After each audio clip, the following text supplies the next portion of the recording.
अंतिम बिंदु, अंतिम क्षण, अंतिम पल किसी का नहीं होता। अंतिम पल तो केवल शंकर का होता है। उस अंतिम पल में ना कोई साथ देने वाला होगा, ना कोई तुमको मिलने वाला होगा। उस अंतिम पल में केवल यदि कोई होगा तो वो केवल एक शंकर होगा, केवल एक शंकर। कि यमराज बनावे बंदी और काया हो गई गंदी, मेरी सैया छोटे भोलेनाथ तो तू नैया लेकर आ जाना। इतनी कृपा मेरा शंकर कर दे, इतनी कृपा मेरा शिव कर दे। अंतिम क्षण में जो साथ निभा दे, अंतिम क्षण में जो तुम्हारे सम्मुख में आकर खड़ा हो जाए, वो संसार का कोई मनुष्य नहीं होगा।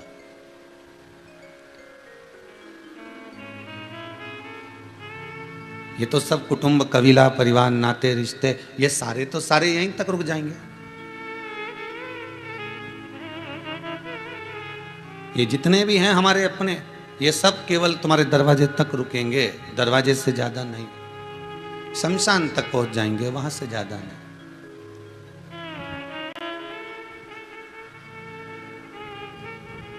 और उसके सिवा वहां तक जब कोई साथ नहीं देगा, तब अंत में वही साथ।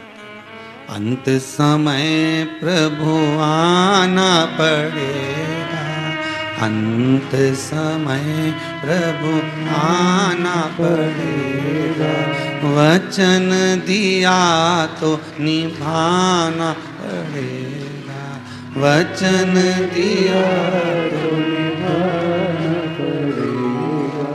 आए ना आए प्रभु कुटुंब हमारा, आए ना आए प्रभु कुटुंब हमारा, आए ना आए प्रभु कुटुंब कबीला, आए ना आए प्रभु कुटुंब कबीला, भक्तों के भोले आप सहारा, भक्तों के भोले आप सहारा, आकर दरस दिखाना पड़ेगा, आकर दरस दिखाना पड़ेगा। ओ अंत समय भोले आना पड़ेगा, अंत समय भोले आना पड़ेगा। कोई आए ना आए, कोई साथ निभाए ना निभाए, बस इतनी विनती भोलेनाथ आपसे है कि अंतिम क्षण जब मेरे प्राण छूट रहे हों, उस समय पर आपका होना जरूरी है।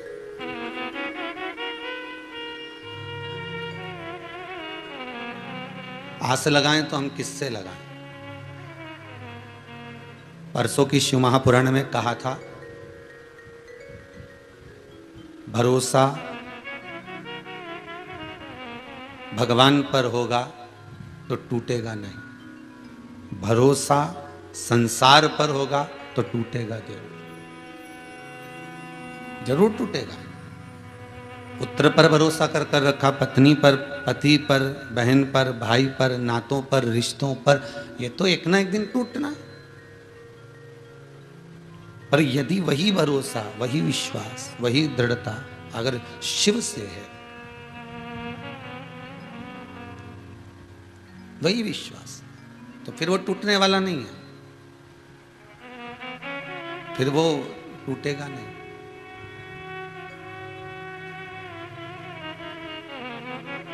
एक बार माता पार्वती जी ने भगवान शिव से श्रावण की शिवरात्रि के दिन जब माता पार्वती ने शंकर से मंत्र प्राप्त कर लिया, वो मंत्र कोई दूसरा नहीं था, केवल एक करुणा का मंत्र था। शिव को करुणा सागर भी कहते हैं।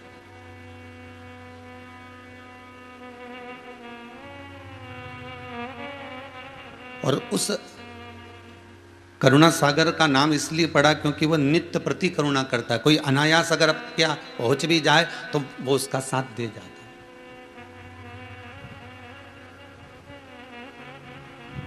कोई अनायास अगर पहुंच भी गया,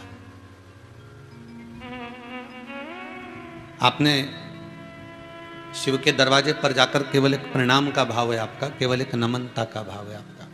हम पहले भी कहें, आज फिर कहते हैं, शिव के द्वार पर आप जा रहे हो, आपके पास में देने का कुछ भी नहीं है, तो भी हृदय से, दिल से, मन से आप बाबा को प्रणाम करो, दिखावे से मत करना। और मान लो, ये बात हम पहले भी एक बार पिछले श्रावण के महीने की कथा में कहा था, एक बेलपत्री शिव जी पे से उठा लीजिए, धो लीजिए।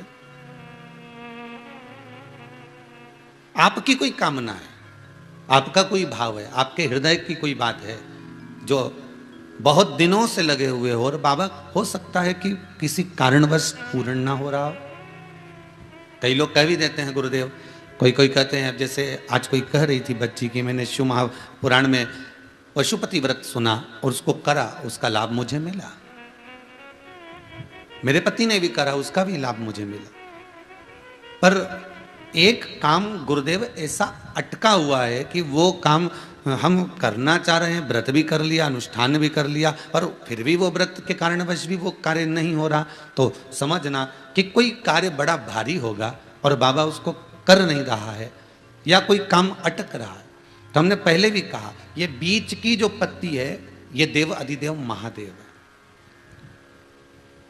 ये ब्रह्मा, ये विष्णु है।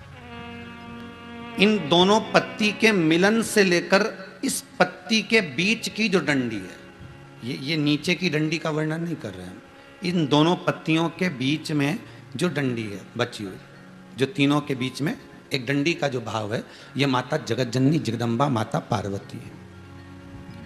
इस डंडी के नीचे का जितना भाग है, ये 33 कोटि देवताओं को दर्शाता है। बेलपत्री के नीचे पिछले वर्ष की श्रावण की कथा यदि आप निकालेंगे और उसको पेज पर जाकर आप सुनेंगे, तो आपको प्राप्त होगा कि उसमें भी कहा था कि जब आप पशुपति व्रत कर रहे हो, या कोई नियम धारण कर रहे हो, या कोई आपने नियम उठा रखा है और वो कार्य आपका हो ही नहीं रहा, आपने 2 बार पशुपति व्रत कर लिए, आपने ये कर लिया, आपने प्रदोष कर लिया, आपने सोमवार कर लिया, आपने सारे अनुष्ठान कर लिए, बहुत सारे उपाय भी करे, तो भी नहीं हो रहा है, तो इस बीच वाली पत्ती पर शहद लगाकर बाबा का जो शिवलिंग है, उस शिवलिंग को इसको छुआ दीजिए या उससे चिपका दीजिए, और उस पर अपनी हथेली रखकर कामना कर कर वापिस घर को आ जाइए।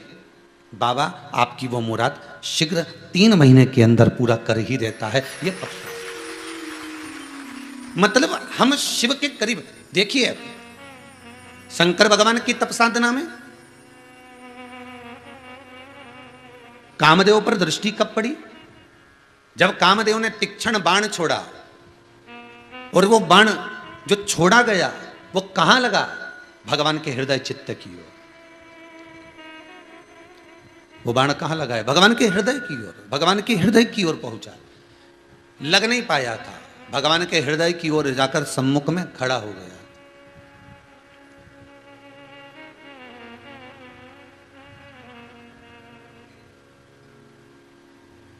एक बेलपत्री में पशुपति अस्त्र का बल है महाराज। किसमें?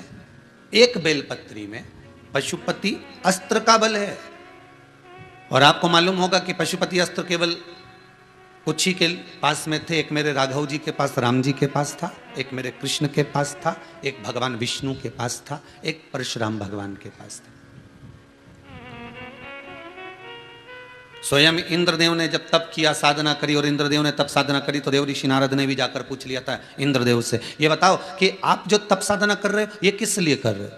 तो इंद्र कहते हैं कि जो पशुपति अस्त्र भगवान राम को दिया गया, जो पशुपति अस्त्र भगवान कृष्ण को दिया गया, जो पशुपति अस्त्र भगवान विष्णु को दिया गया, जो परशुराम को दिया गया, वह पशुपति अस्त्र मुझे भी चाहिए। वो अस्त्र मेरे पास होना चाहिए।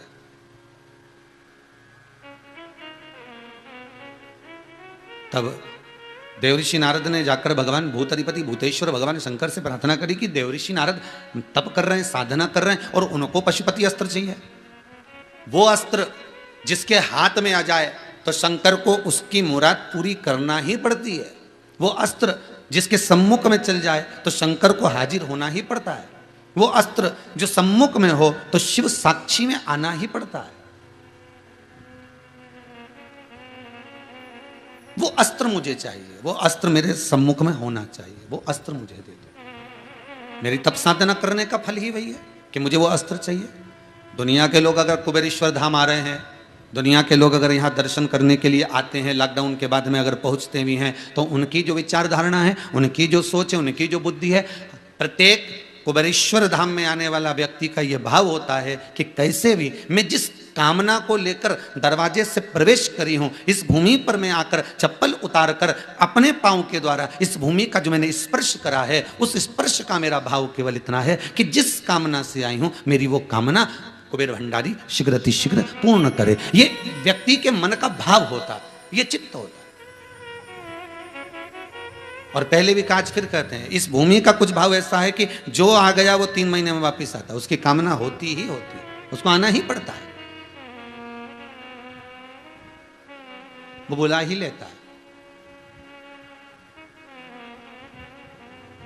आशीष कह रहा था आज, गुरुदेव एक बात पूछना थी कि कुबेर भंडारी के साथ में ऐसा कि 3 महीने में व्यक्ति, हम कई लोगों से मिलते हैं, और वो आप भी अगर कभी योग लगेगा और यहाँ पर आएंगे तो आप पूछना किसी से कि आप कितने महीने पहले आए थे, आपको बुलाया कि नहीं बुलाया बाबा ने, कोई कार्य हुआ कि नहीं हुआ, उसका भी तो भाव जागृत करो, किस लिए आना हुआ।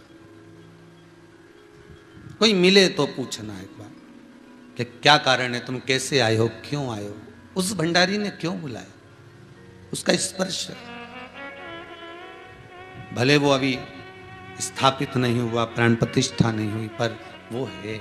एक एक कंकर कंकर में मेरा शंकर इस कुबेरेश्वर की धरा पर है, एक एक कंकर।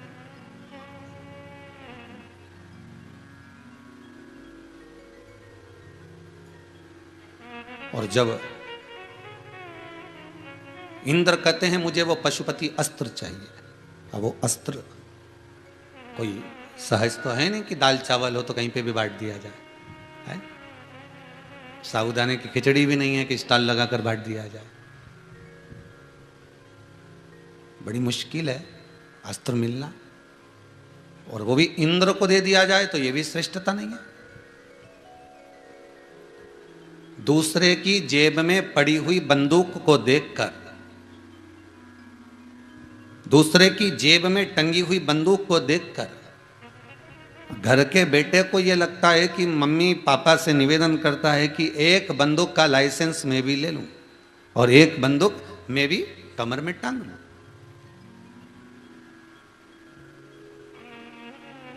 एक बंदूक में भी कमर में टांग लूं, एक बंदूक मैं भी अपने पास में रखूं। किसी बॉडीगार्ड को देखा, उसके पास में बंदूकें थी, बड़ी बड़ी बंदूक है उसके पास में, तो उसको भी देखकर भाव जागृत आया। बताओ, एक बंदूक अपने को टांगने में क्या जाता है, अपनी सत्ता रहेगी, अपनी शान रहेगी, एक बंदूक अपन भी टांग लेते।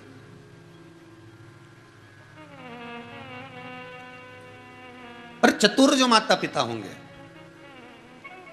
जो सीख देने वाला अच्छा व्यक्ति होगा, आपको ज्ञान देने वाला अच्छा व्यक्ति होगा, आपको अगर कोई समझाने वाला अच्छा होगा ना, तो वो एक बात जरूर कहेगा, भैया ये बंदूक तेरी कमर में मत टांगना हो, ये बंदूक तेरे पास में मत रखना, तेरी जेब में मत रखना, तेरे पास मत रखना, तेरे कमरे में मत रखना। अगर अच्छी सीख देने वाला होगा तो ये ज्ञान जरूर देगा।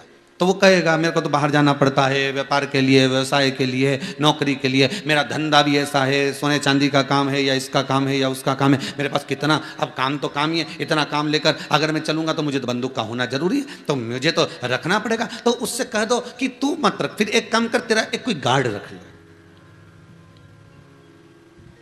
अगर कोई बॉडीगार्ड रख लेगा तो वो बंदूक रख लेगा, पर तू मत रखना। समझदार व्यक्ति अगर समझाएगा तो यही कहेगा कि तू अपने पास मत रख, किसी बॉडीगार्ड को रख ले, वो बंदूक रख लेगा, पर तू मत रख। उसका कारण क्या है, क्यों कह रहा है, किस लिए कह रहा है?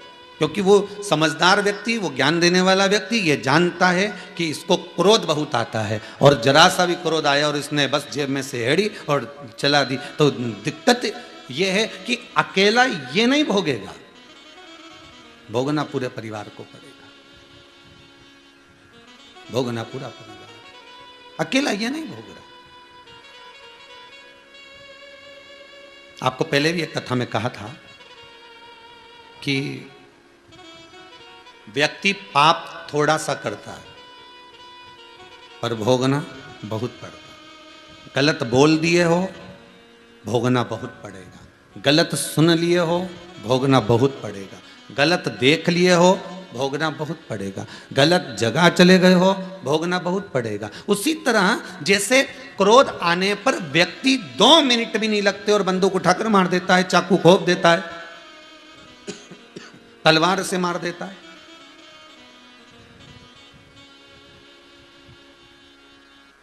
कितनी देर लगी? मात्र 2 मिनट, मात्र 1.5 मिनट, मात्र 1 मिनट, बस चक्कू मारा, मुंह मर गया। लगा कितना टाइम? 5 मिनट, 2 मिनट, 10 मिनट, इससे ज्यादा कुछ नहीं लगा। अब भोगना कितना है? मार तो दिया, मर भी गया, अब भोगना कितना है? ले गई पकड़ के पुलिस, 3 साल, 2 साल, 1.5 साल तो केस चलता रहा, जब तक तो जेल में ही सड़ता रहा।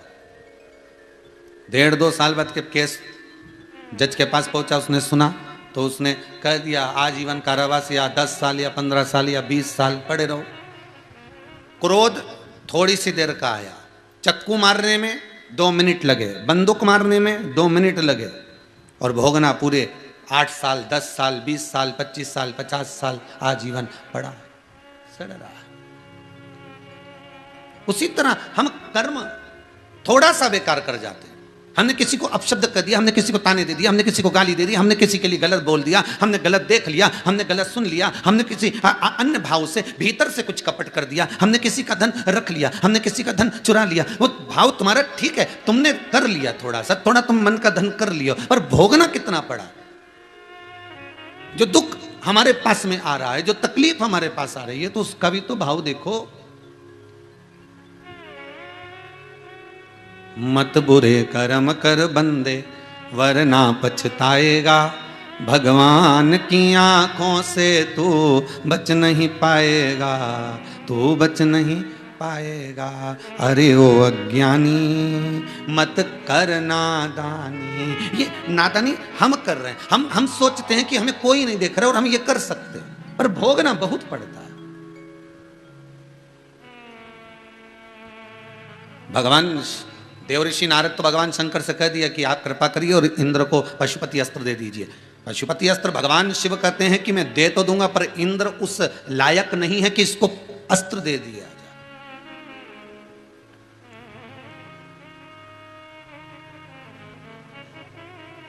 अगर हमने अस्त्र दे दिया और इसने कहीं चला दिया तो इसका क्या जाएगा? ये तो जरा सी देर में गुस्सा कर दिया, जरा सी देर में इसको 2-4 ने आकर कह दिया और ये भड़क गया और इसने चला दिया, बड़ी आफत हो जाएगी।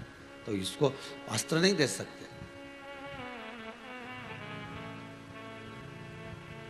कितनी विचित्र लीला संसार की। भगवान किसी को धन देता है तो मन नहीं देता, और किसी को मन देता है तो धन नहीं देता। बड़ी बड़ी विडंबना है, बड़ी विचारणीय लीला ये। भगवान जब सुख देता है तो भोग करने का शरीर गिरा देता है। बहुत ध्यान दीजिएगा। डनलप का गद्दा देगा, एसी का रूम देगा तो नैनो की नींद को छुड़ा लेगा। क्या दिया? तो डनलप का गद्दा दिया, एसी का रूम दिया, तो वो नींद को चुरा लेगा। बादाम दी, काजू दी, ड्राई फ्रूट्स दिए, ढेर भर भर के मिठाई दी, ने खूब खाने का सामान दिया, तो मालूम पड़े कि शरीर को बिगाड़ देगा। लो साहब लड्डू खाओ, साहब गुलाब जामुन खा लो, नहीं साहब शुगर है, तो एक कम करो जी, तो थोड़ा मिक्सचर विक्चर ले लो, थोड़ा सा पपड़ी मपड़ी ला देते, नहीं साहब थोड़ा कोलेस्ट्रॉल बढ़ा हुआ चल रहा है, रहने दो तुम तो साहब। अच्छा तो एक काम करो, हम मौसम्बी का जूस बना कर ला देते तुमको, थोड़ा सा जूस पी लीजिए। अरे नहीं नहीं, थोड़ा सा टांसिल बहुत हो रहा है। अच्छा ठीक, तो फिर क्या खाओगे? एक काम करो, मूंग की दाल बना लो, 2 रोटी बना लो। अब घर में फ्रीज भराया हुआ है मिठाई से, डलिया भर रखी है फल और फ्रूट से, ड्राई फ्रूट्स ऐसा जमा हुआ है इतनी बड़ी बड़ी बर्नियों में, और अलमारी में भी पड़ा हुआ है। एक बादाम मुंह में डाल ली तो सुबह 9 बजे की डाली तो 11 बजे तक चलती रही है, क्योंकि सोफा सेट सब निकल चुका है, दांत बचे ही नहीं है। भगवान सुख देता है, खूब देता है, तो साथ में उस सुख को भोगने का समय खींच लेता है।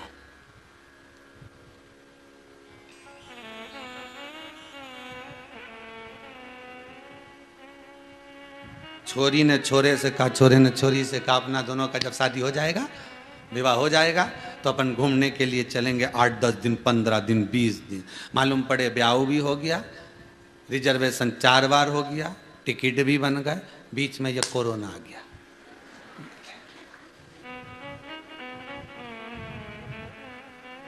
पिछले साल तो ठीक था कि हो गया था, पर इस साल की भी टिकट बनवाई थी। कई लोग हैं ऐसे, एक दो नहीं, जितने आस्था चैनल पर कथा सुन रहे हो ना तुम लोग, मोबाइल पर, फेसबुक और यूट्यूब पर, इसमें से घना सारा होगा, ढेर सारा, जो हर बार सोचा अब की बार मैं यहाँ जाऊँगा ने, अब की बार वहाँ जाऊँगा ने, अब की बार मथुरा जाऊँगा ने, अब की बार वृंदावन जाऊँगा, अब की बार वहाँ जाऊँगा, बद्रीनाथ जाऊँगा ने, केदारनाथ ने, अमरनाथ, सब दूर जाने की प्लानिंग करी ने, टिकट तक बनवा के रखे थे, पर करे क्या, बीच में फिर फंस गया।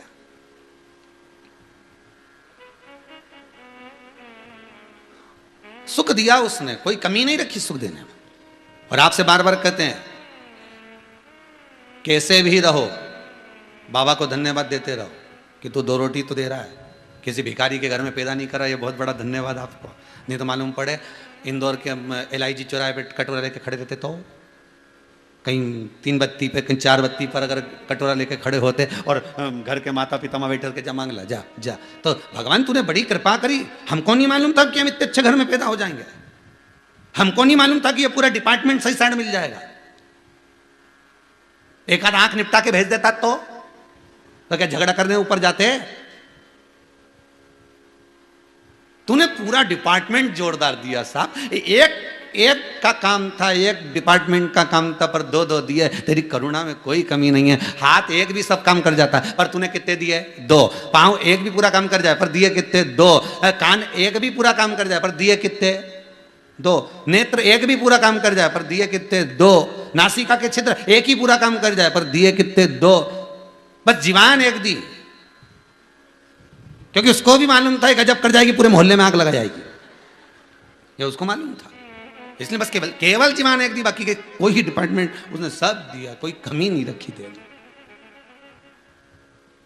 उसकी कृपा बड़ी विचित्र थी, खूब दिया उसने, देने में कोई कमी नहीं रखी, पर पात्रता में हमारे कमी थी, इसलिए हम भजन नहीं कर पाए। इस जिज्ञासन ने स्वाद तो गणा लिया, बोल मेरी जीवा हरि हरि 10 भोजन पान करे और राम नाम में मरी मरी, बोल मेरी जीवा हरि हरि। बस ये खाने का स्वाद बहुत जोरदार बताने, दही बड़ा अच्छा बना ने, आज की सब्जी जोरदार थी ने, रोटी भी अच्छी थी, थोड़ा सा अचार और मिल जाता नहीं तो जोरदार हो जाता। जीवान तो ऐसी बोले चकाचक चले, और जब राम नाम लेने का नंबर आई नहीं तो थोड़ी देर में तो लुढ़की जाए।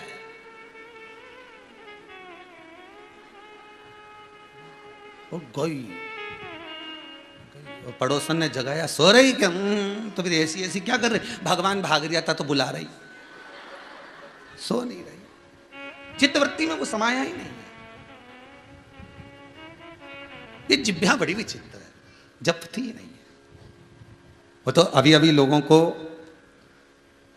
साल 2 साल में, 2.5 साल में, 3 साल में जो ये शिव महापुराण का रस जब अंदर उतरा है ना, तब लोगों के मुख से श्री शिवाय नमस्तुभ्यम घट की जिभ्या से चलता रहता। वो भले नहीं जपता, पर अंदर से चलता रहता। जब उसका कोई काम अटकता ना तो अंदर से जप लेता है, श्री शिवाय नमस्तुभ्यम बोल लेता है, ओम नमः शिवाय बोल ले। उसकी चित्तवृत्ति में वो समा चुका है, उसकी चित्तवृत्ति में वो रख चुका है।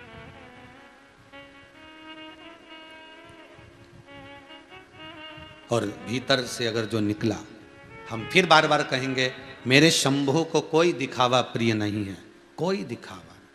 आप लक्ष्मी जी का श्रृंगार देखिए कितना सुंदर होता है, आप सरस्वती मैया का श्रृंगार देखिए कितना सुंदर होता है, पर शंकर जी के मंदिर में जाकर पार्वती का श्रृंगार देखिएगा। कभी किसी भी शिव मंदिर में चले जाना, किसी भी शंकर के मंदिर में चले जाना और पार्वती माता का श्रृंगार देखना, एकदम साधारण, एक चुंदड़ी ओढ़ी हुई है, हाथ बंधा हुआ है, कोई थोड़ी बहुत चूड़ी पहनी हुई, माथा में बिंदी, बोर कुंडल सब पहनी, आराम से बैठी। पर बाकी की माताओं का श्रृंगार देखोगे, अपार सुंदरता का श्रृंगार। पार्वती जी फूलों का श्रृंगार करती है, उनके पास में श्रृंगार तो सब है, ऐसे कोई श्रृंगार की कमी नहीं है। माँ जगत जननी जगदम्बा के श्रृंगार की कमी है, ढेर सारा श्रृंगार है, पर माँ उस श्रृंगार को धारण करती है जो जनमानस के लिए श्रेष्ठतम हो।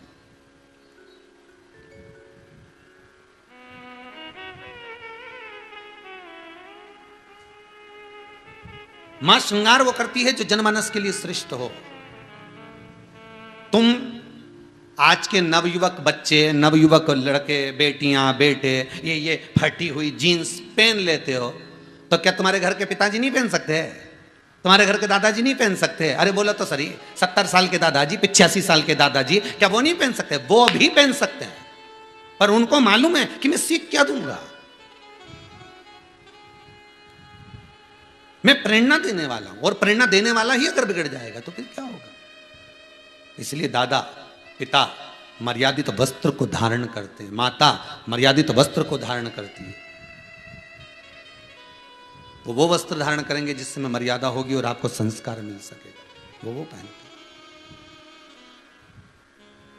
अगर मैं पशुपति अस्त्र देवी दूं इंद्रदेव को, और अगर मैंने अस्त्र दे दिया और उसका प्रयोग उन्होंने सही जगह नहीं करा, भाई भगवान से कितना कितना तुम प्रार्थना कर कर आए थे, भगवान मुझे माता के गर्भ से बाहर निकाल दो, मैं भजन करूंगा भजन करूंगा, दोनों हाथ मुष्टिकाएं बंधी थी, प्रतिज्ञा कर कर पैदा हुए थे, संकल्प लेकर पैदा हुए थे, मैं भजन करूंगा ने भजन करूंगा ने। भगवान को भी नहीं मालूम था कि 3 बार भोजन करेगा, भगवान को भी नहीं मालूम था। ये तो जहाँ जाए जरा सी पान की दुकान देखी ने खाने बैठ जाए, मोबाइल की दुकान देखी ने बैलेंस डलवाने की याद आ जाए, सबकी याद आए तुमको। पानी पतासा का ठेला देखो तो पानी पतासा की, गुपचुप का ठेला देखो तो गुपचुप की, चाउमीन का ठेला देखो तो चाउमीन की, कपड़े की दुकान देखो तो कपड़े की, मोबाइल की दुकान देखो तो मोबाइल की।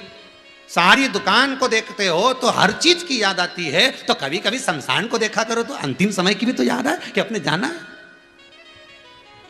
जिस समय शमशान के सामने से तुम्हारी गाड़ी निकल कर जाए, जिस समय पर लिखा हो मुक्ति धाम शमशान, जिस समय शमशान के सामने से गाड़ी निकल कर जाए, तो तुम्हारे मन में भी तो एक बात आना चाहिए, बहुत झूठ बोला रे अब की साल, तो खूब झूठ बोला, खूब बेईमानी करी। थोड़ी देर रुक के शमशान के अंदर झांक के देखो कितना मुर्दा जल रहा है, देखो तो सही। पानी पतासा का ठेला पर पानी पतासा के वाले से तो पूछो पानी मीठा है कि फीका? तीखा तो नहीं है ज्यादा, अमचूर का बनाया कि टाटरी का, उससे तो खूब बात करो। तो कभी कभी शमशान में खड़े होकर उससे बात करा करो, कितना ही गया, कितना आया, फिर आए जन कौन बेहरू सिंह भी निपटी गया, वे तो अच्छा था, वही चले गया। हे भगवान, तो 3 दिन पहले तो अच्छा था, बहुत जोरदार था, बढ़िया, सब खा पी लिया था, पानी पतासा भी खाया, तो सब खाया, फिर ये कैसे निपट गया? बस दिल नहीं लगा पाया था, इसलिए दिल का दौरा उठ गया। तो किसी ने कहा दिल लगाना भी जरूरी है, तो शिव महापुराण की कथा कहती है, एक बार इस चित्त को, एक बार इस दिल को, एक बार इस मन को, इस दिल को जो भगवान की कथा में खोल देता है, इस दिल को जो शिव महापुराण से लगा लेता है, फिर उसको अटैक नहीं आ पाता है, फिर उसका हार्ट अटैक नहीं हो पाता है, क्योंकि दिल परमात्मा में लगाना है। इस दिल को उस परमात्मा से जोड़ लीजिए।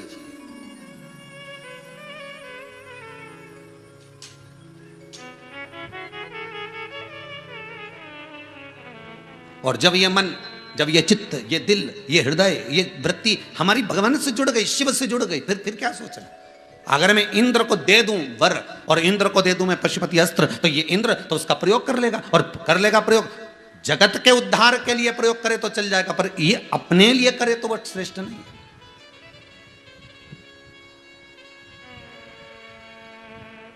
दुनिया के लोग आज के समय में भगवान की पूजन ऐसी जगह जाकर करना चाहते हैं कि जहां से भगवान एकदम प्रकट होकर सोने के हंडे दे दे, मुद्राएं दे दे, ईंट दे दे सोना चांदी की तुरंत।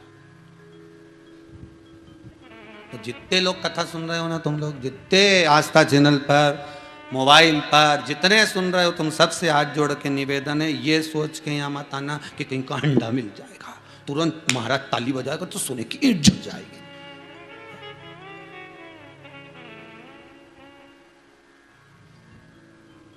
ये सब परमात्मा के हाथ में। तुम चक्कर मक्कर में मत पढ़ना, तुम तो एक चक्कर में पढ़ो ने, देव अधिदेव महादेव के चक्कर में पढ़ो। जो चोर को कुबेर बना दिया रात की रात में, वो अपने भी कुछ ना कुछ तो बना देगा। पर ये भी याद रखना, उन्हें ससुर के ने बकरा बना दिया था। ये पॉजिटिव सोचो तो नेगेटिव थोड़ी थोड़ी तो सोचो। कि उन्हें अगर चोर को कुबेर बनाया है तो ससुर के मुंह को बकरे का लगा दिया। क्यों लगाया? क्योंकि उसने निंदा करा। और चोर को कुबेर क्यों बना दिया? क्योंकि वो भगवान शंकर के मंदिर में चोरी करने गया था, अपना वस्त्र जलाकर चारों तरफ उजाला कर देख रहा था कि चोरी का सामान क्या। उसके मन में ये नहीं था कि शंकर का, उसके मन में तो चोरी का सामान लगा था। शिव जी को लगा जिसने चोरी में इतना दिल लगा लिया कि मुझे नहीं देख रहा, अगर ये एक बार मुझ में दिल लगा लेगा तो संसार को नहीं देखेगा, ये पक्का है। भगवान पकड़ता भी उसी को है।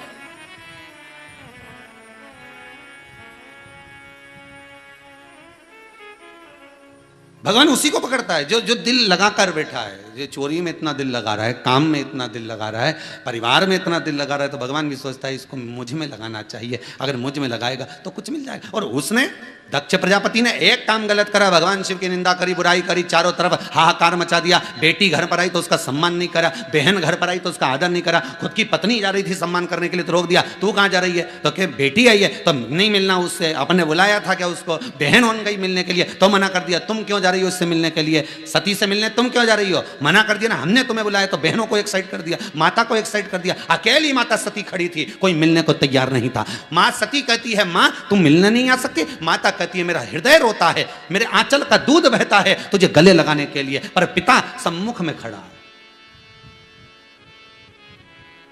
पिता सम्मुख में खड़ा है, कैसे तुझे गले लगाऊं? तो बेटी यहां शिव महापुराण की कथा करी है। गाय, बेटी और लक्ष्मी तीनों का विचित्र भाव बताया। तीनों संत, साधु, सन्यासी, तपस्वी, साधक, उपासक, ब्राह्मण बेटी, कभी गौ माता तुम्हारे दरवाजे पर आ जाए, तुम्हारी चौखट पर पहुंच जाए, उसका आदर, उसका सम्मान, उसका सत्कार करो। एक रोटी देने में तुम्हारा क्या जाता है?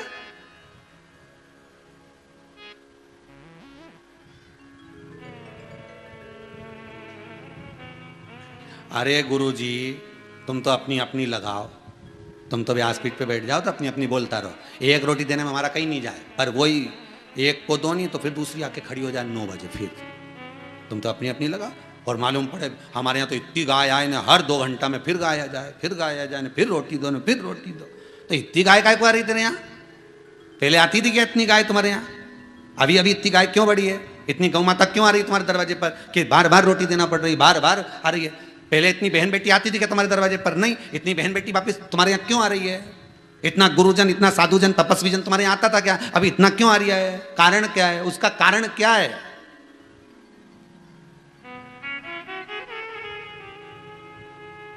जब तुम्हारे यहाँ गाय ज्यादा आने लगे, जब तुम्हारे यहाँ बहन बेटी बड़े प्रेम से बात कर तुम्हारे यहाँ बार बार आने लगे, भले काका बाबा की बहन बेटी आए पर तुम्हारे यहाँ आ रही है, और तुम्हारे यहाँ संत साधु गुरुजन अगर बार बार आ रहे हैं तो उसमें तुम्हें आनंद की अनुभूति होना चाहिए कि समझ लेना अब भोलेनाथ ने मेरा हाथ पकड़ लिया है।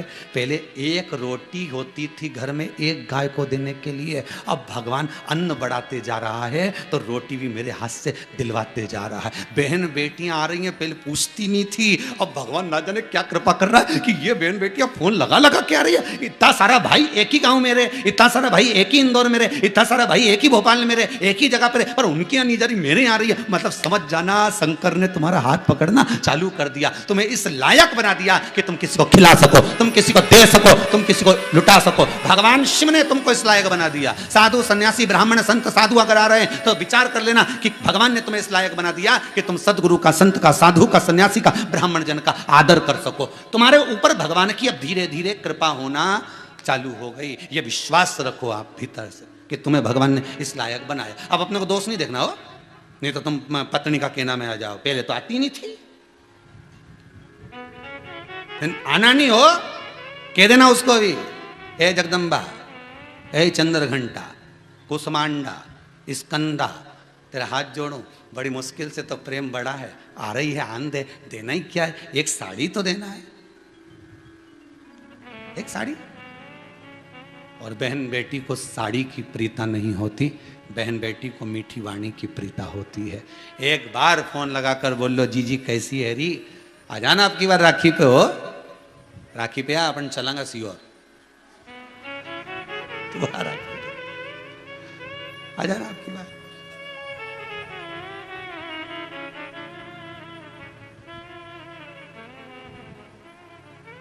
आधा तो हमारा सीओर वाला परेशान पड़ है, क्योंकि सारा रिश्तेदार इनके फोन लगा लगा के बोलता है हमको गुरुजी से मिलना है, तुम हमारे साथ चलो। अब इनके टेंशन ये अगर आ गई तो 4-6 दिन नहीं जाएगी। श्योर वाला महाराज तो 15 मिनट में मिल के होता है। कभी कभी एक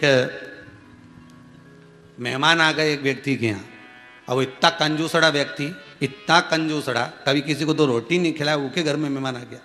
दान नहीं करे, उसके घर मेहमान आ गया। और मेहमान आ गया तो बढ़िया, मेहमान भी मेहमान। अब उनने आज ही आया और इतने में उनने भोजन पूड़ी ने, भजिया ने सब बढ़िया बनाया, खिलाया। इतने में पिताजी बैठे थे तो छोरा आ गया। छोरे ने कहा, पिताजी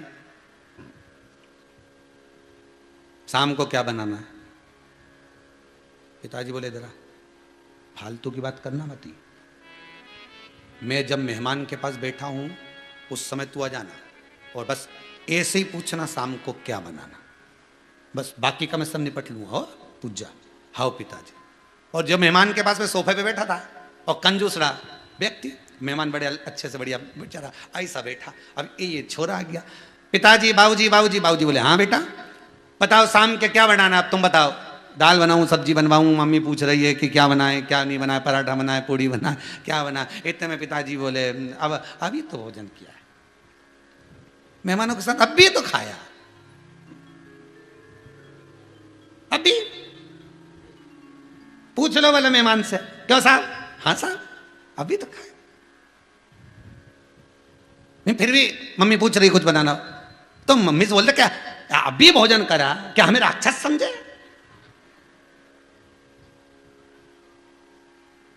मैं तुझे क्या राक्षस दिख रहा हूं कि अब भी खाया ना फिर खा लूंगा?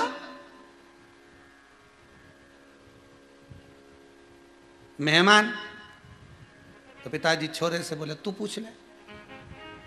क्यों साहब तुम खाओगे क्या? अब इसने सोचा ये कह दिया मैं राक्षस, तो मैं खाऊं सब राक्षस।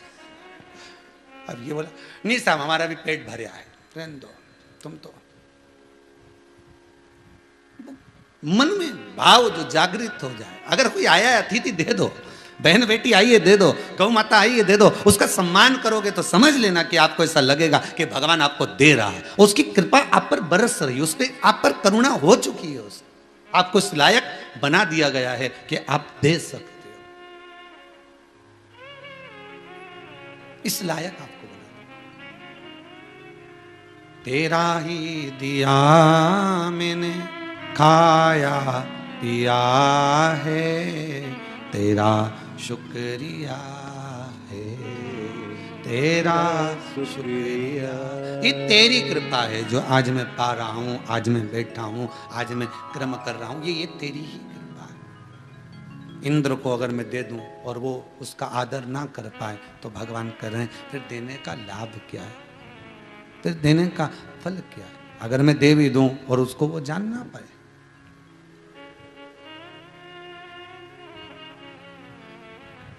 दो कौड़ी की चीज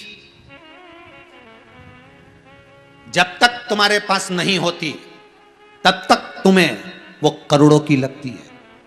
लगती कि नहीं लगती?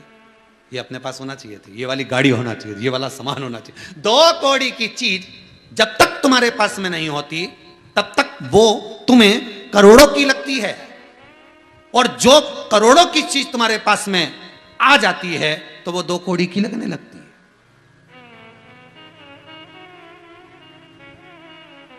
वो 2 कौड़ी की लगने लगती है।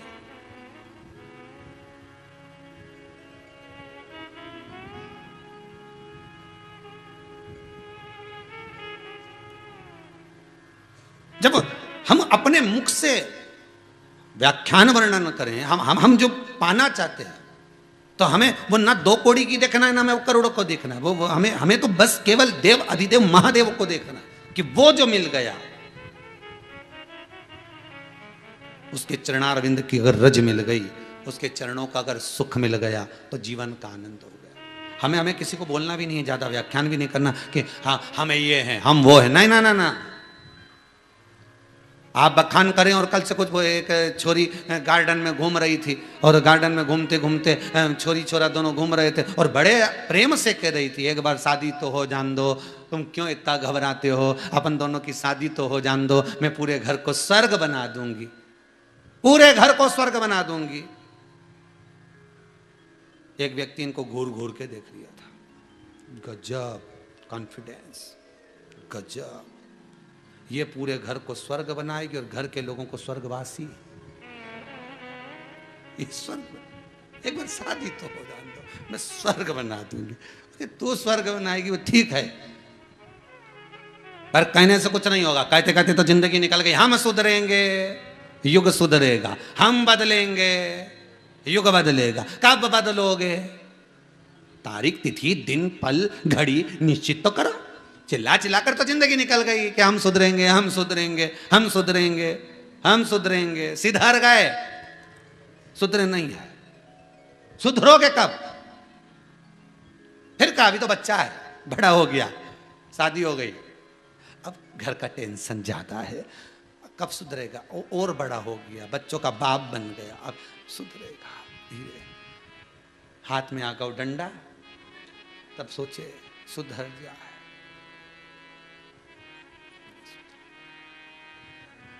बड़ा कठिन काम, बहुत।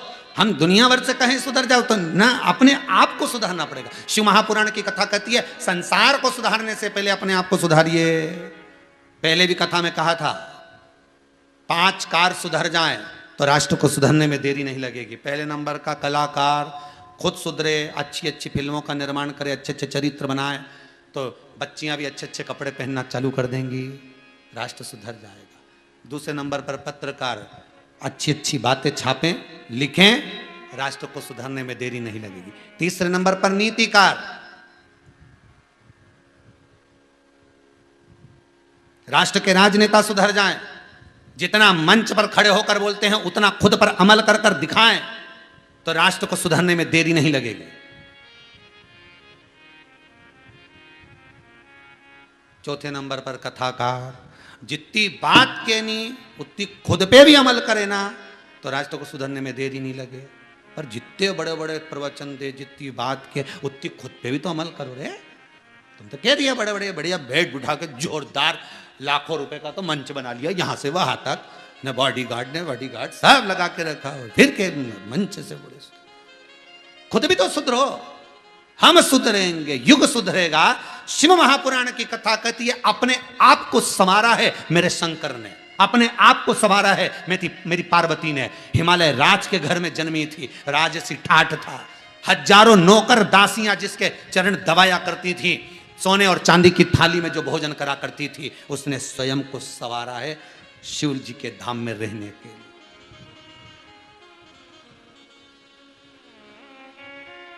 शंकर के पास जाने के लिए स्वयं को संवारना पड़ेगा। कितना विष भरा होता है सांप के अंदर, पर शंकर के करीब में रहता है तो विष उगलता है कि नहीं। पास में रहने के लिए भी थोड़ी तो साधना करना पड़ेगी। शंकर के आपको बनना है, भगवान के आपको बनना है, परमात्मा को अपना बनाना है, शिव को आपको अपना बनाना है, तो थोड़ी साधना तप। और वो साधना कोई दूसरी नहीं है, केवल एक साधना कर लो कि मैं असत्य नहीं बोलूंगा, मैं सत्य पर जीऊंगा, मैं कपट नहीं करूंगा, मैं छल नहीं करूंगा, मैं बेईमानी नहीं करूंगा, मैं प्रपंच नहीं करूंगा। हाँ, परिवार को चलाना है, भगवान ने मुझे जन्म दिया है, मनुष्य बनाकर भेजा है और कहकर भेजा था पूरे परिवार को तुझे पालना है, तो थोड़ा तो झूठ बोलना पड़ेगा, थोड़ा छल करना पड़ेगा, थोड़ा कपट करना पड़ेगा, पर उतना आटे में नमक के बराबर। हम ये भी नहीं कह रहे कि तुम पूरे पूरे हरिश्चंद्र बन जाओ रे, पर कह भी देंगे तो कौन बनने वाले हो तुम? तो फालतू की बात करे काय को?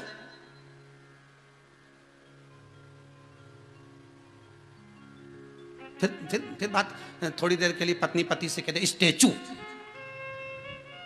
वो ऐसे ही बैठ गया और पत्नी ने जेब में से पर्स निकाल लिया, 2-2 हजार के 12 नोट निकाल लिया।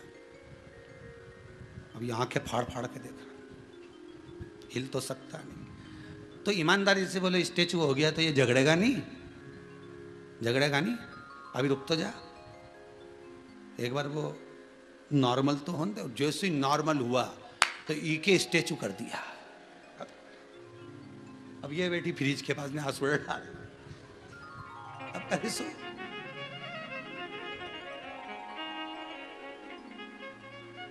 फिर रो रो के मायके फोन कर रही, अम्मा अम्मा बोले बेटा क्या होगा, स्टैचू करा था। तो अम्मा बोली तू करी का है कोई स्टैचू? अच्छा सही बात नहीं बताई कि केवल स्टैचू नहीं करा था, पर्स में से 12 हजार रुपये निकाल गए। 24,000 जो भी निकाले तो सब वो नहीं बोले, कहे सो कहे। अगर दो शिव कह रहे हैं इंद्र को, अगर नारद जी आपके कहने पर मैं पशुपति अस्त्र दे भी दूं, पर वो अस्त्र का प्रयोग करना तो जाने,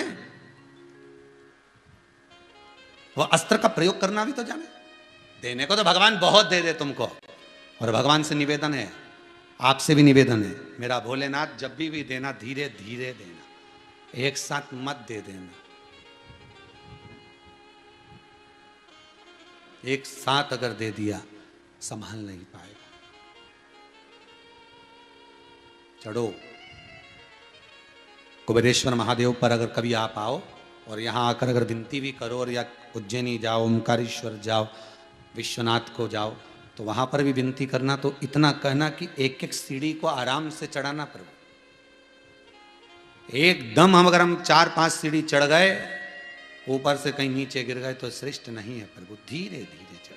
पर आज के व्यक्ति को वो नहीं चाहिए, पहली सीढ़ी चढ़ भी गया ना तो उसके बाद सोचता 4-5 चढ़ी जाऊंगा, 4-5 सीढ़ी नहीं, धीरे।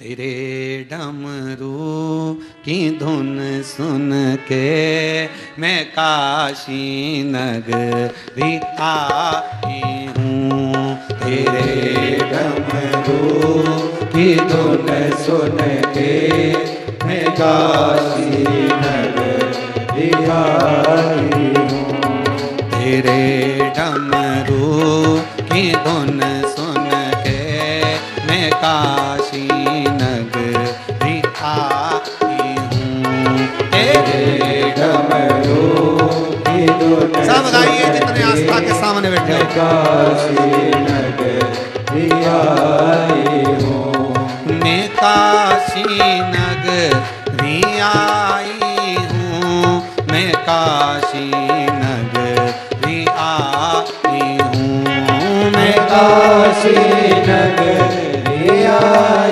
हूँ, मैं काशी नगरी आई हूँ, मैं काशी नगरी आई हूँ, मैं काशी नगरी आई हूँ, मैं काशी नगरी आई हूँ, मैं काशी नगरी आई हूँ। मेरे भोले ओ बम भोले, मैं काशी नगरी आई हूँ, मेरे भोले ओ बम भोले, मैं काशी नगरी आई हूँ।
तेरी काशी में गंगा है, सुना है हमने ओ भोले, तेरी काशी में गंगा है, सुना है हमने ओ भोले, तेरी काशी में गंगा है, सुना है हमने ओ भोले,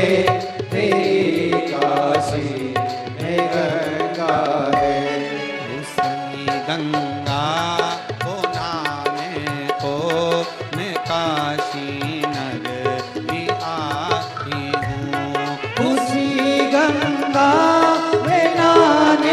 को मैं काशी नगर भी आई हूँ। मेरे भोले ओ बम भोले मैं काशी नगर भी आई हूँ। मेरे भोले ओ बम भोले मैं काशी नगर भी आई हूँ।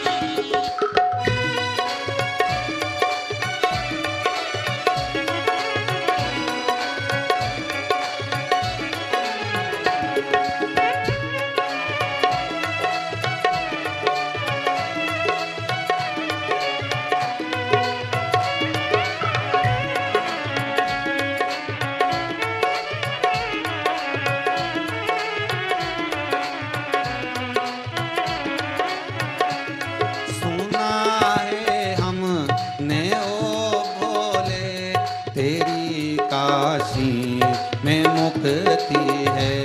सुना है हमने ओ भोले तेरी काशी में मुक्ति है। सुना है हमने ओ भोले तेरी काशी में मुक्ति है।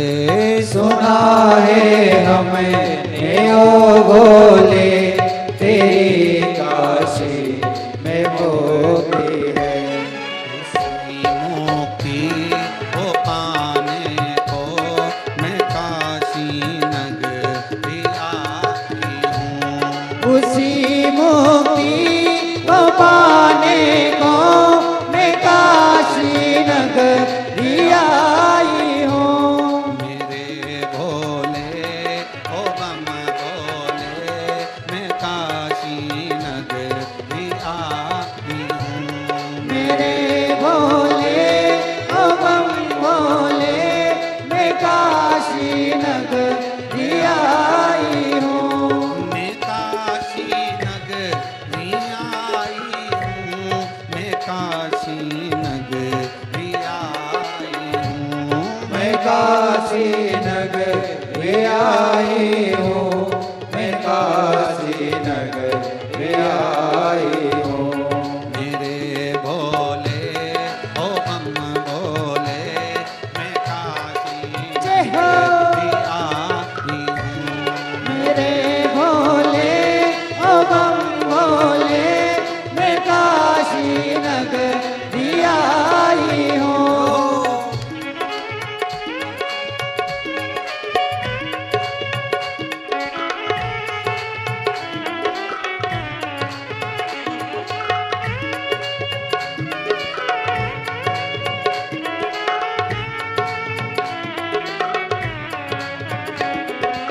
हर भोले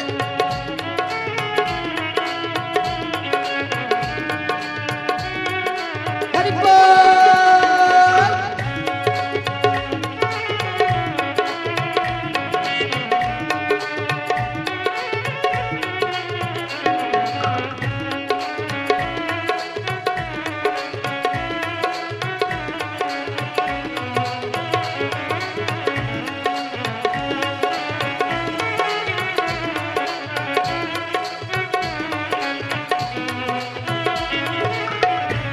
सुना है हमने ओ भोले तेरी काशी में गौरा है। सुना है हमने ओ भोले तेरी काशी में गौरा है।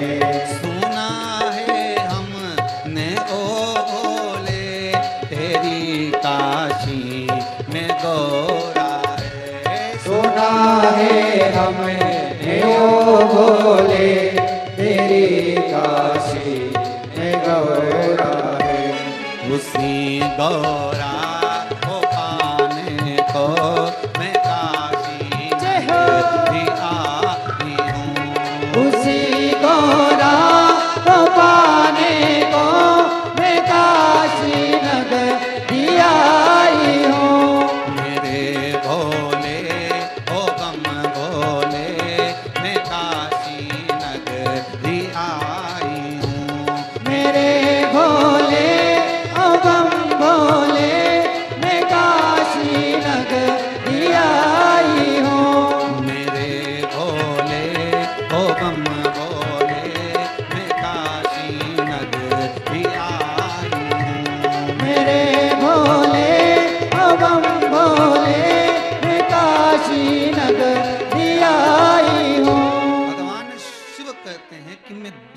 मना नहीं है। मैं पशुपति अस्त्र भी दे दूं इस इंद्र को, मना नहीं, पर उसका प्रयोग सही जगह हो तो देने में आनंद हो। उसका प्रयोग अगर सही जगह पर है तो हम दे सकते हैं, पर यदि उसका प्रयोग ही वो सही ना कर पाए तो क्या मतलब।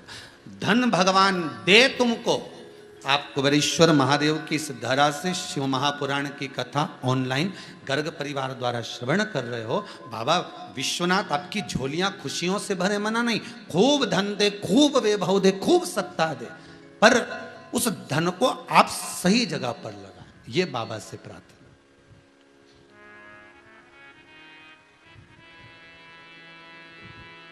कि झोली ही मेरी तंग है, बाबा तेरे यहाँ कमी नहीं।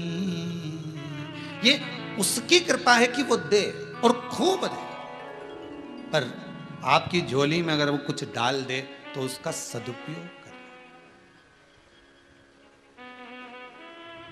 ये मनुष्य का जो शरीर मिला, इसका सदुपयोग कर। बेलपत्री उठाई आपने, शहद लगा लिया, हथेली में रखा, शिवलिंग को लगा दिया, उसका फल कितना है कि पशुपति अस्त्र के बराबर ये बेलपत्री की मध्य पत्ती पर शहद पशुपति अस्त्र की तरह काम करता है। भले पशुपति अस्त्र नहीं दिया, पर बाबा ने कह दिया कि एक बेलपत्र जगत का कल्याण कर सकती है, नारद कह दो इंद्र से। और आपने पूरे विश्व ने जो बेलपत्री का वृक्षारोपण करा है, लाखों लाखों वृक्ष आप लोगों ने पूरी भूमंडल पर लगा दिए। जो नियम 2 जून से जो क्रम चालू करा था 25 जुलाई तक, आप लोगों ने जो फोटो भेजे वो यहाँ तक, कथा तक, सबके जो आते गए भेजते गए, आस्था चैनल वाले दिखाते गए, जिनके भी पहुँच गए वो दिखाते।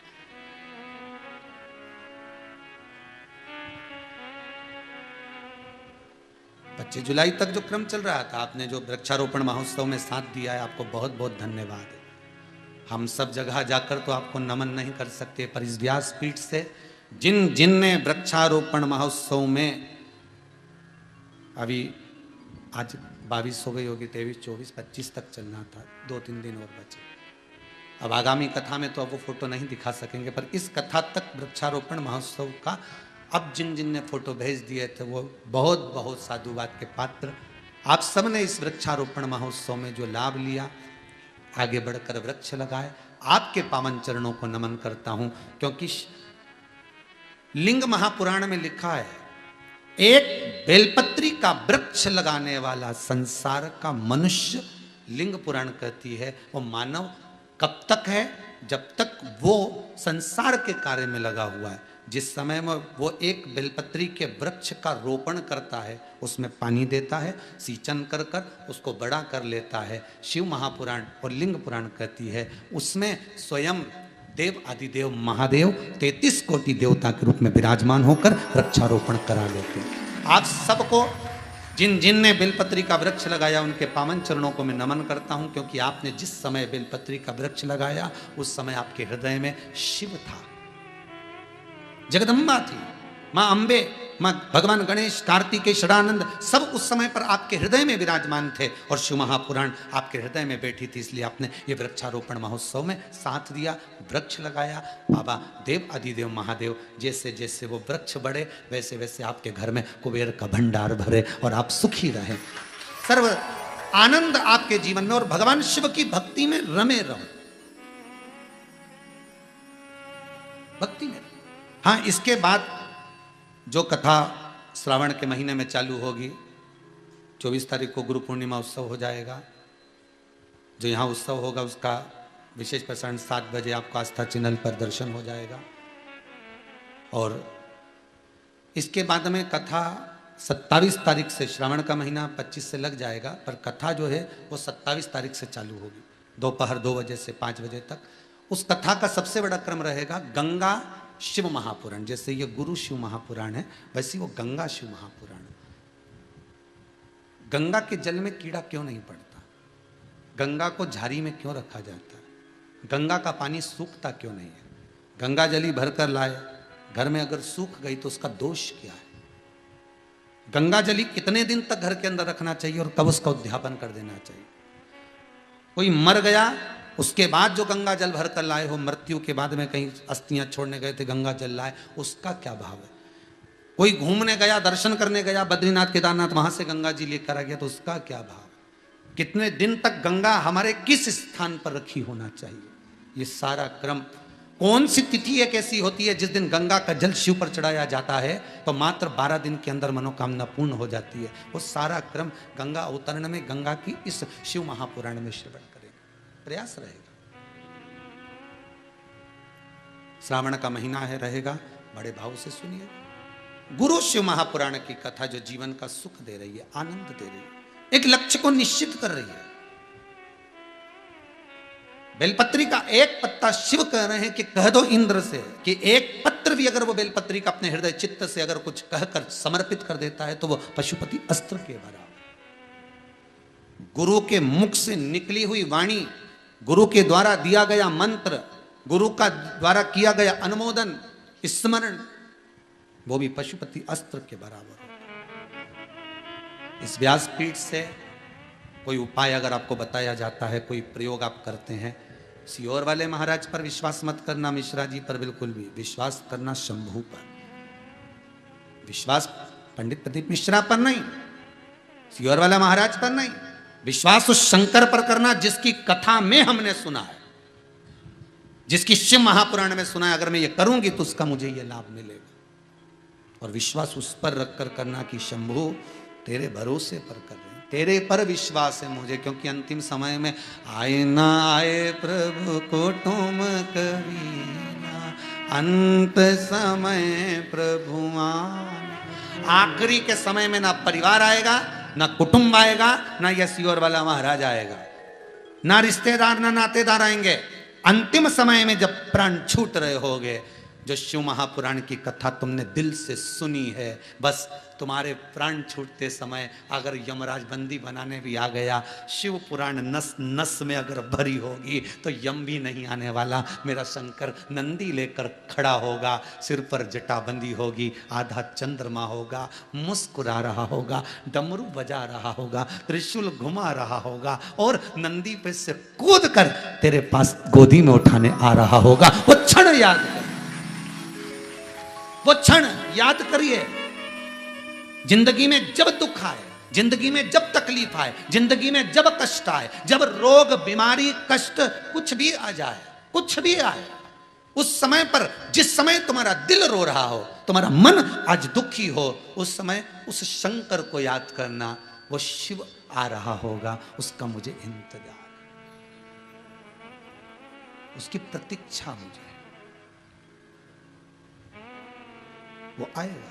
मैंने भोले को बुलाया है, वो आता होगा।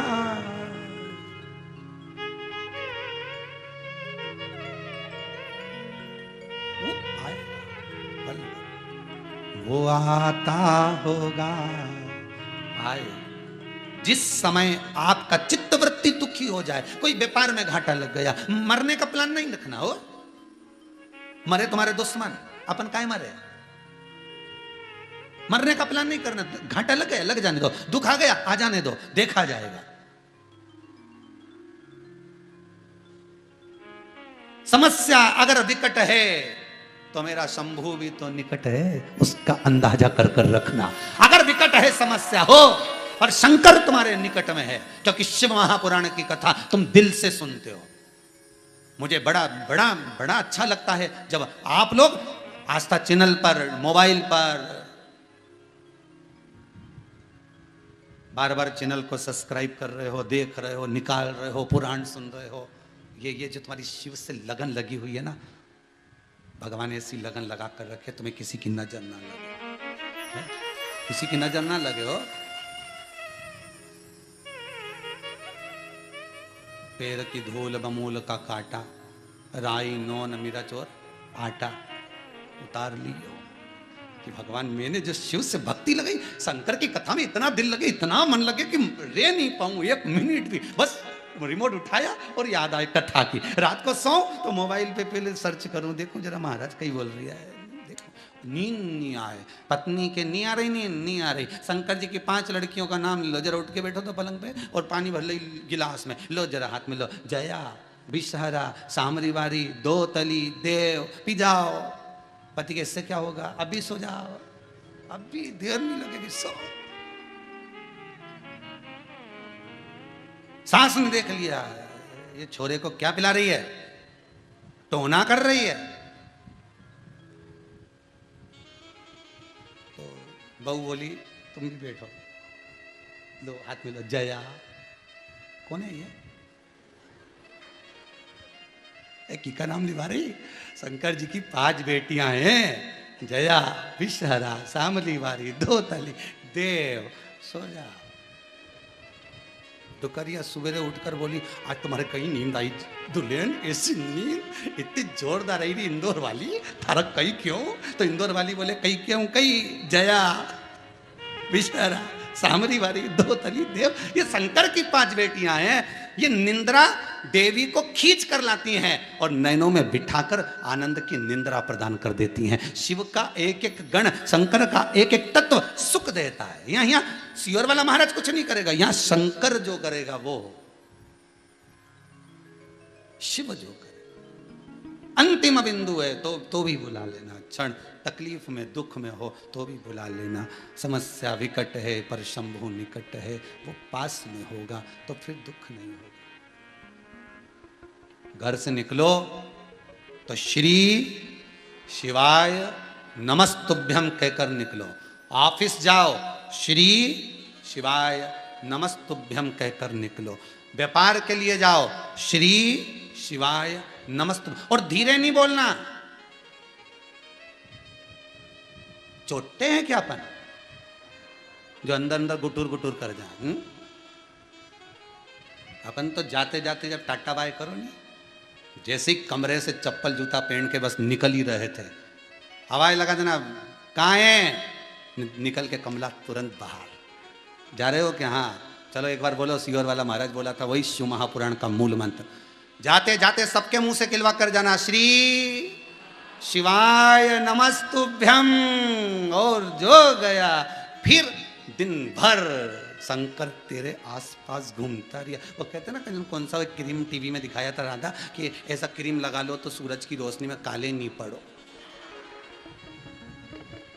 ऐसा कुछ दिखा रहे थे गर्ग जी, हम देखे तो ऐसा कोई क्रीम लगा लो तो सूरज की रोशनी में काले नहीं पड़ो। तो ये वो क्रीम है श्री शिवाय नमस्तुभ्यम, ये वो मंत्र है, वो क्रीम है जो एक बार जिसने चढ़ा लिया ऐसा ओढ़ के जाएगा कि शंकर कवच बनकर जाएगा।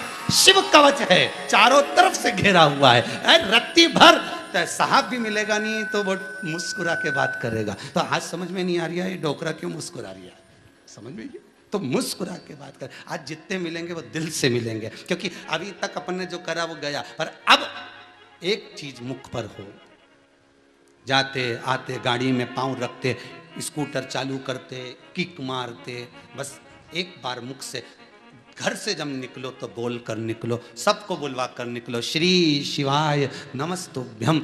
एक मंत्र, कहीं घाटा लगने वाला है, ऐसा लग रहा है आज हमारी आंख फटक रही, तो मंत्र बोलो, बस वो मंत्र सुख प्रदान कर दे, वो मंत्र आनंद दे जाए। यही गुरु मंत्र है शिव महापुराण का। भागवत का मंत्र है ओम नमो भगवते वासुदेवाय। रामचरितमानस का मंत्र है श्री राम। यही मंत्र है।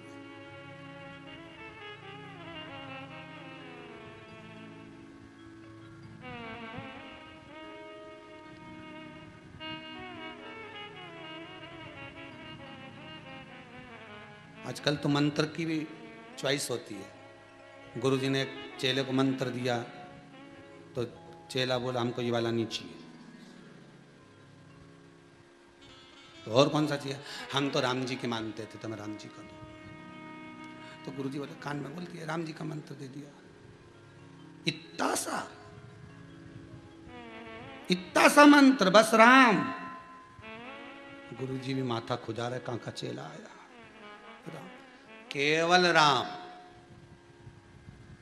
तुलसीदास जी बैठे थे घाट पे, चोर आ गए 4, सरयू जी में पानी बहुत सारा था, चोरों को तैरना नहीं आता था, पीछे से राजा के दूत आ रहे थे पकड़ने, तुलसी जी की कुटिया में चले गए, तुलसीदास जी बैठे थे, चोरों ने कहा, ए बाबा, ए बाबा। बाबा बोले, हाँ तुम्हें तैरना आता है? बाबा बोले, घाट पे रहते हैं तो तैरना नहीं आएगा? आता। क्या बात है, हम चोर हैं, चोरी का सामान हमारे साथ है, हमें तैरना नहीं आता। तो जरा हमारे को जरा सरयू जी पार करवा दीजिए, तुम्हें तैरना आता है, हमको बिठा लो पीठ पर, पार कर दो। तुलसीदास जी बोले, उम्र हो रही हमारी 82 की, और क्या कि बताओ सरयू पार कर दो।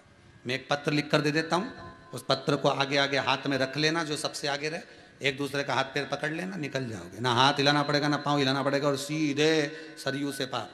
हो बिना हाथ पैर हिलाए। हाँ, और डूब गए तो तुलसीदास जी के डूबना मुबने का काम नहीं, तुम तो रखो पत्र। तुलसीदास जी ने पत्र लिखकर उसके हाथ में दे दिया, खोलना मत, ले जाओ, और ले गए। इन्होंने आगे करा, एक दूसरे का हाथ पकड़ा, ना हाथ हिलाए ना पाँव हिलाए, सरयू जी के पार पहुंच गए। चोर जैसे ही बाहर पहुंचे, सरयू जी के पार पहुंचे, चोरों ने मन में विचार करा, आखिर इसने पत्र में डोकरे ने लिखा क्या था कि अपने हाथ हिलाया ना पाँव हिलाया ना पार हुआ, बिना हाथ पैर हिलाए। एक ने जो पत्र खोल के देखा तो उसमें राम लिखा था। तीनों चोरों ने विचार करा, चौथे से कहा, बताओ गजब का मूर्ख बनाया बाबा ने, केवल राम लिख दिया और ना हाथ पैर हिलाए ना पार। वापिस चलो, इन्हें वापिस पत्र आगे करा, फिर पहुंच गए। तुलसीदास जी से कहा, बाबा हम ही मिले थे मूर्ख बनाने के लिए। बाबा बोले, वो कैसे? ऐसा राम लिख के तो हम भी पार हो जाते। तो तुलसीदास जी बोले, मैं तो यही चाहता हूं कि दुनिया के लोग बस राम बोलते जाए और पार होते जाए, मुझे क्या करना है, बस संसार के लोग भगवान की भक्ति में डूबते जाए, नाम स्मरण करते जाएं, श्री शिवाय नमस्तुभ्यम जपते जाएं। हमारा एक लक्ष्य है, ये संसार में अगर भगवान ने हमको पैदा किया है और इस व्यास गादी पर लाकर बिठाया है, तो इतना सा निवेदन है कि भोलेनाथ का इस मंत्र का जाप आप करते रहो। हम आपके साथ मिले ना मिले, पर शंकर आपको जरूर मिलना चाहिए, आपका दुख समाप्त होना चाहिए, सुख प्रबल होना चाहिए। जपो, जपते रहो, जपाते रहो।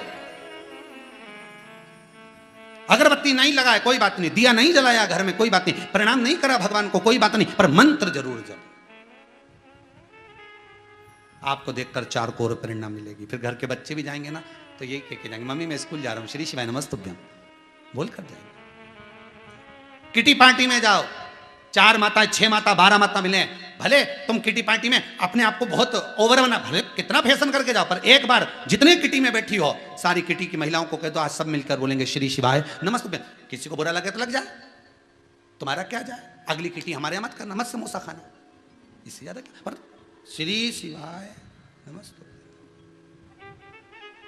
भले लग जाए, पर उम्मीद है मुझे पूरी किटी में कोई तुमको हंसेगा नहीं, कोई तुम्हारे लिए ठाके नहीं लगाएगा, इतना जरूर कहेगा कि इसने कथा जरूर सुन रखी है, ये पक्का है। तो आप कहोगे, आप अग्रण्य होगे। होता है व्यक्ति जो इंजन होता है ना, ये आगे चलता है, इसके पीछे डब्बे लगे रहते हैं, तो ये इंजन को मुंडा काला करना पड़ता है धुएं में, तब तो इत्तों को खींच के ले जाएगा। जो बोलने वाला होता है ना, वही मुंडा काला करे, जाना तो पड़ेगा, डब्बों को पार लगाना है तो करना तो पड़ेगा।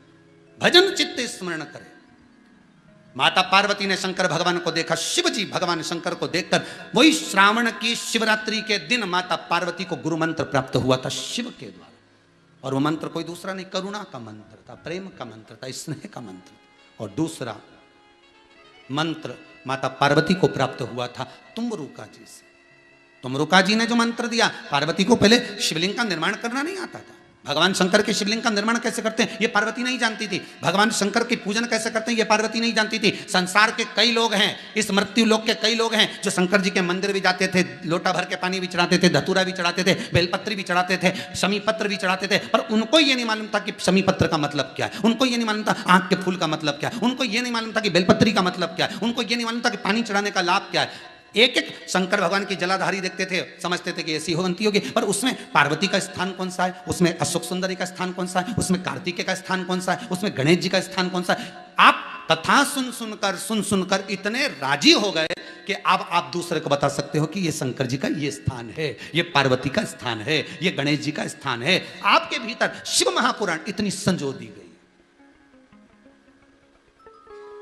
अब पूजन करने में आनंद आता है, पहले मालूम नहीं था तो ऐसे कर देते, अब पूजन करने में आनंद आता है कि यहाँ गणेश जी हैं, यहाँ मैं कंकु लगा दूँ, मैं चंदन लगा दूँ, यहाँ भी चंदन लगाऊँ, ये गोलधारी पे भी चंदन लगाऊँ, ने शंकर जी के भी चंदन लगाऊँ, ने ऊपर जो 5 कन्या हैं उनके भी चंदन, अब मन में आता है।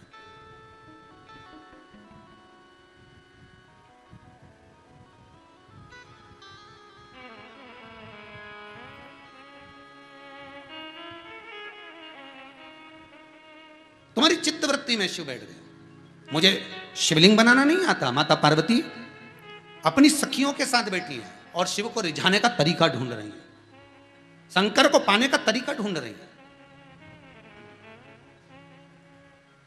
मोबाइल खराब हो जाए, फंक्शन दब जाए, बटन दब गई, सही नहीं हो तो अपन कितना माथा पच्ची करें, ये दवा वो दवा, अब ढूंढ रही है, तरीका ढूंढ रही है कैसे मिले। उसी समय पर शिव जी की आज्ञा हो गई, तुमरुका जी का आगमन हो गया। तुमरुका जी ने बिठाया, मिट्टी से शिवलिंग बनाना सिखाया।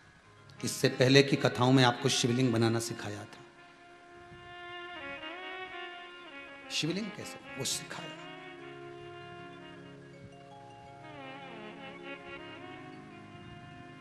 शिवलिंग का निर्माण करना सिखाया गया।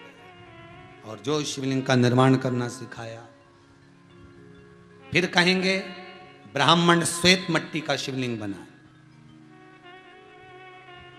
क्षत्रिय लाल मट्टी का शिवलिंग बनाए, वैश्य पीली मिट्टी का शिवलिंग बनाए, शूद्र काली मिट्टी का शिवलिंग का निर्माण करें। 6 अगस्त को श्रावणी शिवरात्रि के दिन शाम को 7 बजे से 8 बजे तक आस्था चैनल पर अपन जब कथा के अंतर्गत 7 बजे से 8 बजे तक जब अभिषेक करेंगे, इस कोरोना महामारी को समाप्त करने के लिए, तीसरी लहर ना आए और अपन रोग से मुक्त रहें और स्वास्थ्य अच्छा रहे, सबके घर में लक्ष्मी का भंडार भरे, उसके लिए जो अपन अनुष्ठान करेंगे 1 घंटे, उसमें प्रयास करना आप भी कि सफेद मिट्टी अगर ब्राह्मण हो तो श्वेत, वैश्य हो तो पीली, क्षत्रिय हो तो लाल, शूद्र हो तो काली। काली मिर्ची को पीस कर उसमें थोड़ा थोड़ा भाग आपको मिलाकर उसको मलकर फिर शिवलिंग का निर्माण कर कर अपने घर में रखना।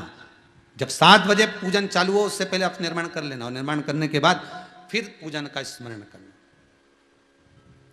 कोई ने प्रश्न किया है, एक इन पर्चों में है कि गुरुदेव हमें प्रश्न ये है कि हम सावन के महीने में जो शिवलिंग बनाते हैं, उसको मिट्टी का पार्थिव शिवलिंग बनाते हैं, तो क्या हम उसको रात भर रख सकते हैं कि विसर्जन करना होता है? बहुत ध्यान से सुनिएगा, केवल शिवरात्रि का दिन एक ऐसा होता है जिस दिन आप रात्रि को अभिषेक करो, रात्रि को पूजन करो और रात भर शिवलिंग को रखकर सुबह ब्रह्म मुहूर्त में आप विसर्जन करो। एक शिवरात्रि, दूसरी हरतालिका तीज। एक शिवरात्रि, दूसरी हरतालिका तीज, जिस दिन भगवान शंकर का पार्थिव शिवलिंग का निर्माण कर कर आप सुबह ब्रह्म मुहूर्त में 5 बजे 6 बजे आपका जब भाव उत्पन्न हो जाए, 4 बजे आप उठकर उसको फिर विसर्जन कर कर।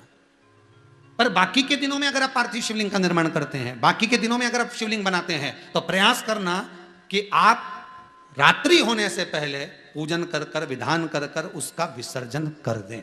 केवल इसलिए ये जो शिवरात्रि का दिन लिया है, इसीलिए लिया कि दुकान से लोग फ्री हो जाएं, रात्रि का समय, शिवरात्रि का दिन, श्रावण का महीना, आप लोग आनंद पाएं और उसका अभिषेक पूजन कर कर उसका सुख पाएं, श्रावणी शिवरात्रि का आनंद पाएं। पर बाकी के समय पर अगर आप शिवलिंग बनाते हैं तो उसको रात्रि से पहले विसर्जन करना है। बाकी के रात भर नहीं रखना है। भले श्रावण के महीने में बनाए, उसका भी हमें मना नहीं है, पर बनाए तो रात के पहले उसका विसर्जन होना चाहिए। शिव जी का विसर्जन, शिवलिंग का विसर्जन, पूजन करो, अर्चना करो, अभिषेक करो, अनुष्ठान करो, सब करो, विसर्जन। तो माता पार्वती को शिवलिंग का निर्माण करना अगर कोई सिखा रहे हैं तो तुमरुका जी सिखा रहे हैं। और तुमरुका जी ने जब शिवलिंग का निर्माण करना सिखाया, पार्वती जी ने मन से, जिस गुरु से शिव महापुराण की कथा शंकर और पार्वती श्रवण कर रहे हैं, अर्थात जिसके दरवाजे पर जाकर शिव पार्वती ईश्वर जी और गोरा जी बनकर, गणा और गोर बनकर शिव महापुराण की कथा सुन रहे हैं, वह गुरु के रूप में माता पार्वती ने उसको स्वीकार किया, गुरु के रूप में उसको स्वीकार किया और गुरुपद की ओर उसको बढ़ाया गया। तो माता पार्वती जी के पहले गुरु शिव, दूसरे गुरु कौन है? जम के बोलो आस्था पर, तुम रुका, तुम रुका। ये तुम रुका जी साधारण नहीं है, फिर निवेदन करूंगा, शिव के परम भगत है, परम भगत। किसी के शरीर पर लकवा लग जाए, पैरालिसिस हो जाए, शरीर काम करना बंद कर दे, प्रयास करना आधी बोतल सरसों का तेल या 1 बोतल सरसों का तेल, उसमें 5 कमलगट्टे, 5 लौंग, 5 काली मिर्ची उस तेल में डालकर शंकर जी को समर्पित कर दीजिए। उसको कटोरे में झेल कर वापिस ले आओ। शिव जी का बढ़िया स्नान आदि कराकर, अंग वस्त्र से धारण कराकर, फूल आदि सब चढ़ाकर पूजन कर कर आ जाइए। उस तेल को जो लेकर आए हो उस व्यक्ति की नाभि में 2 बूंद डालना चालू कर दीजिए और शरीर की मालिश प्रारंभ करवा दीजिए। ज़्यादा से ज़्यादा 1.5 महीना लगेगा, वो व्यक्ति वापिस चलना प्रारंभ कर देगा। पर नाम होना चाहिए तुमरुका जी। किसका नाम होना चाहिए? तुमरुका। तुमरुका जी कोई साधारण नहीं। जिस बच्चे का पढ़ने में चित्त नहीं लगता, मन नहीं लगता, उसके लिए तुमरुका जी का स्मरण किया जाता है।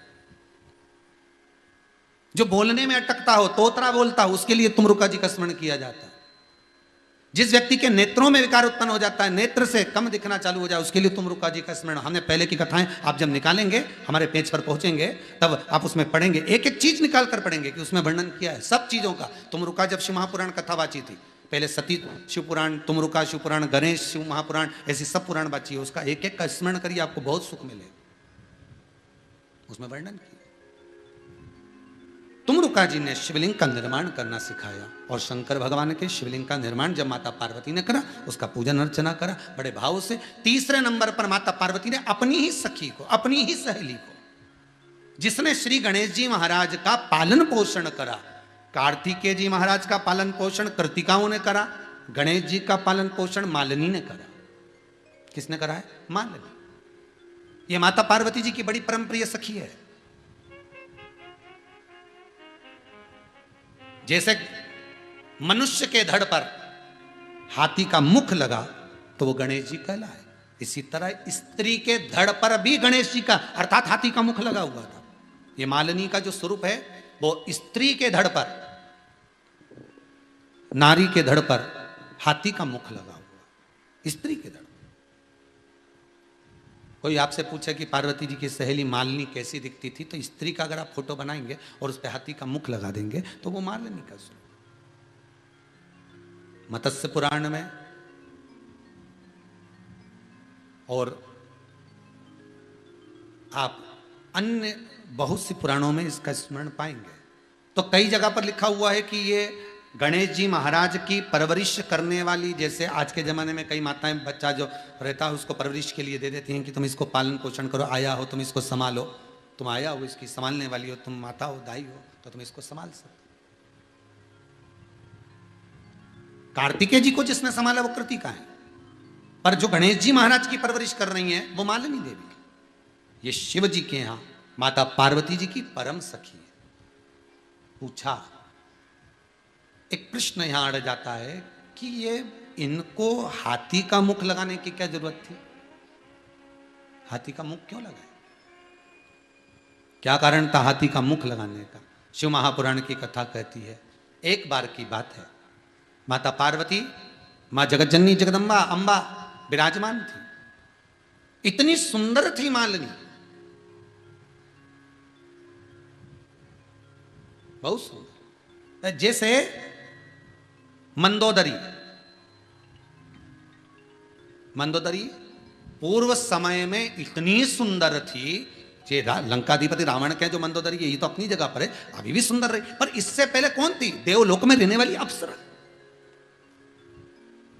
ये मंदोदरी कौन? पूर्व समय की अप्सरा, और बड़ी सुंदर थी, बड़ी सुंदर, इतनी सुंदर कि इसका चित्त, इसका मन पार्वती जी के यहां लगा रहता था। ये पार्वती जी की सहेली बन गई, माता पार्वती जी की सखी बन गई, और पार्वती जी की सहेली बनकर, सखी बनकर माता पार्वती जी के आना जाना चालू कर दिया इसने। अप्सरा थी, देवलोक में रहती थी।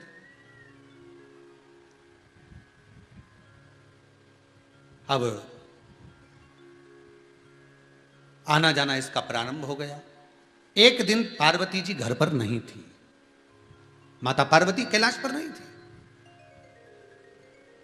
और माता पार्वती जब कैलाश पर नहीं थी और इसका आगमन हो गया, इसने शंकर भगवान को देखा, बड़े सुंदर शिव थे, उनकी पूजन में लग गई, उनके पूजन में, आराधना में ये लग गई। जल का अभिषेक कराया, पंचामृत अभिषेक कराया, पूजन पाठ करी, इतने में पार्वती जी का आगमन हो गया।